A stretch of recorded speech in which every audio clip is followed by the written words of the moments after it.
Hi everyone, my name is Tree, and today I am going to be discussing some of the plush animal toys that came with the Rainbow Brite Mattel line. And the first one that we're going to be talking about is Starlight. Okay. So this is the Starlight plush, and um, this particular plush came out at the tail end of 1984. So definitely still first generation and still in the first wave. But the thing that I will say is that Starlight and Indigo came out later than the first characters. Um, they came out in around December of 1984. Um, and this is the Starlight that I have. I think it's a pretty good Starlight. What you'll see is that sometimes you'll get some bunching, and this happens when you wash the Starlight um, over the years. But of course, Starlight is Rainbow Brite's talking companion, and the dimensions of the horse are like so. He should be able to stand. One of the things that you'll find is over time, the hooves will warp a little bit. Um, but I think this is a very nice quality Starlight. One of the things that you're gonna want to look out for when you're looking for your own Starlight is make sure that the um, pearlized, glistening overlay on the star is still intact. In my view, there are two variants of Starlight, and that is all in the thickness of the yarn. So this particular Starlight has a thicker yarn than normal. You'll see that there are about a dozen or so colored yarn per segment, and the same yarn is used for the tail here.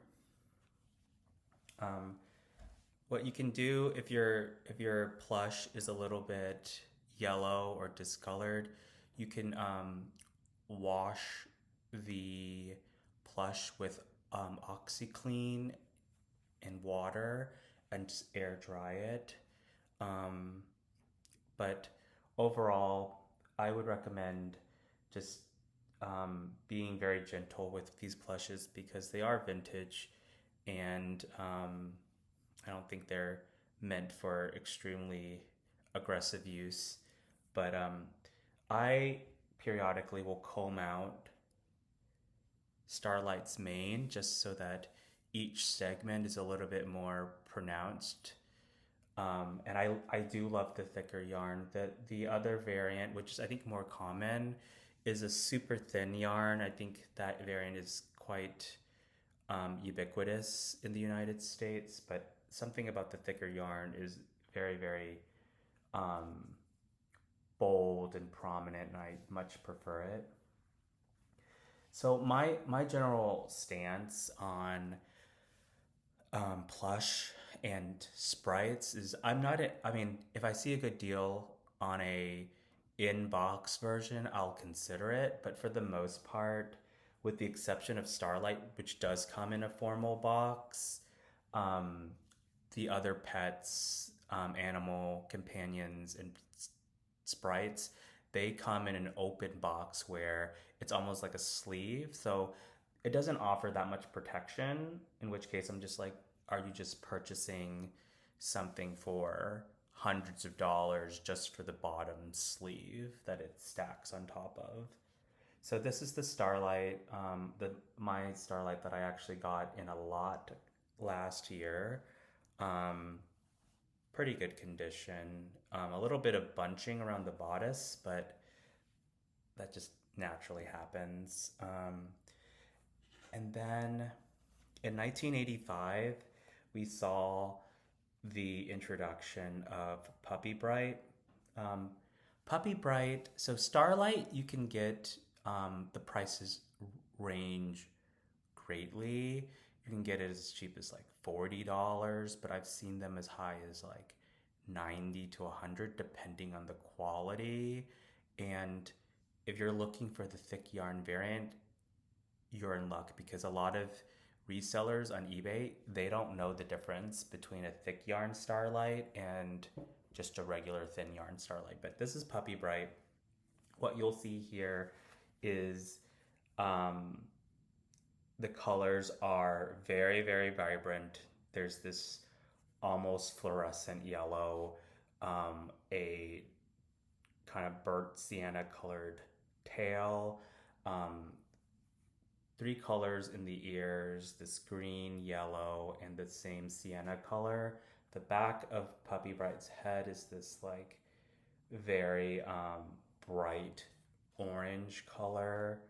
Same ears on the other side, and then we have this like almost felt like material with this like lavender um, to show that this is a character that belongs in Rainbow Land.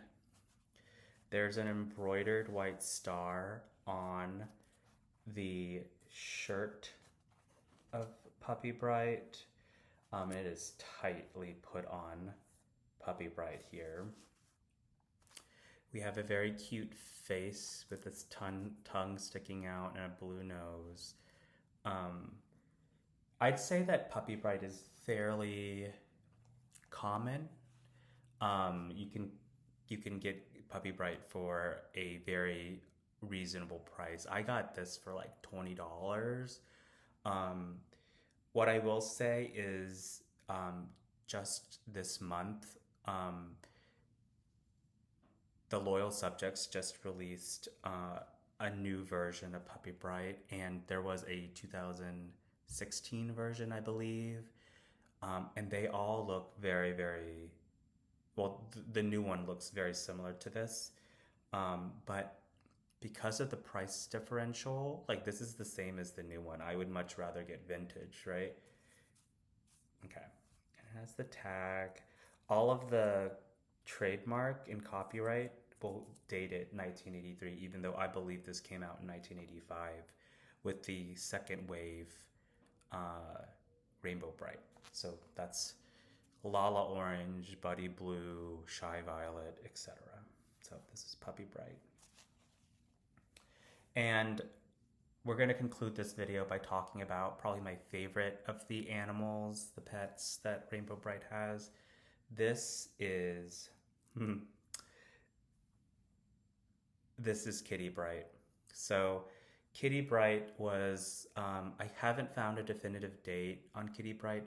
I believe, if I had to guess, she came out around the same time as the Dress Up Dolls because I couldn't find her image in any of the 1985 holiday catalogs, but I could be wrong. I think she's third generation, she's first generation, third wave, 1986. And the thing that's really cool about Kitty Brite is that this front patchwork of colors here that is like a part of the fur in the front, um, it's going to be different for every Kitty Brite because of the way that the fabric fur is cut out. You're going to get a different pattern. Same with the tail, but for the most part, because it's so long, you're going to get more or less a similar look because the um, actual fur itself will maintain the same order. It's just where it starts. But this Kitty Brite is in really good condition, and the way you can tell that a vintage 1986 Kitty Brite is in good condition is you look at the ears, right? The ears will, you know how like people say like, oh, the eyes are the windows to the soul. For Kitty Brite, the windows to the soul or the windows to what makes a good Kitty Brite is whether the glimmer and the glitter is still fully intact on the ears. So you can see here that the ears are really nicely iridescent.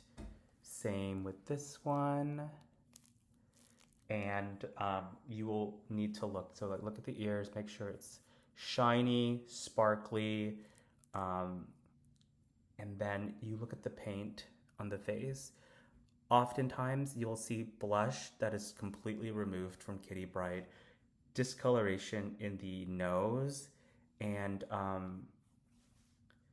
those are two easy wins if you find a Kitty Brite that has the ears fully in original form, face paint beautiful. And the next thing that you're gonna look at is Kitty Brite gets like yellow. There's like a yellow um, stain that happens on her bodice often. I tried my best to clean this Kitty Brite, and I did it in the same way that I did my Starlite with OxyClean, and I used kind of like a cat brush, like an actual cat brush, and um, brushed her out so that she's very soft and floofy.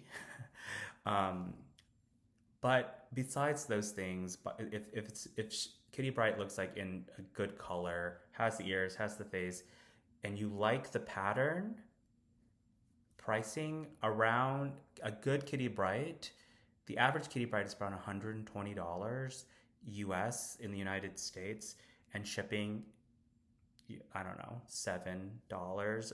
Could be free shipping if the seller is generous. But I got this for around $100. I think that's a good deal. However, I should note, just like with Puppy Brite, uh, this month, the loyal subjects, as a part of San Diego Comic Con, just reissued a 2025 version of Kitty Brite, and she looks very, very, very, very similar to the vintage plush. And I think that's going to cause some issues in the resale eBay market because um, people that aren't discerning will have trouble spotting what's a vintage and what isn't, which I think will drive down the price of vintage 1986 Kitty Brite. So if you want a Kitty Brite, I would say wait it out for a couple months when the newer version of Kitty Brite comes out with the loyal subjects, and you might score a better deal. And the way that you tell is if you look at the new one, slightly different face, but very, very similar. And the way that the fur lays around the face is different. I wish I can show you pictures, but I didn't prepare for that. So this is Kitty Brite, and she's my favorite of the animals in Rainbow Land. Her inclusion in the episodes are minimal, to say the least, but um, we love these animals. Let me show Starlight one more time. So, which is your favorite? What's your favorite animal out of these three? What's your favorite? I don't want to call them pets because although Kitty Brite and Puppy Brite are probably slightly more domesticated, Starlight is basically an animal companion here. So let me know what your favorite is. And until then, I hope you can get your hands on some of these lovely plush creatures.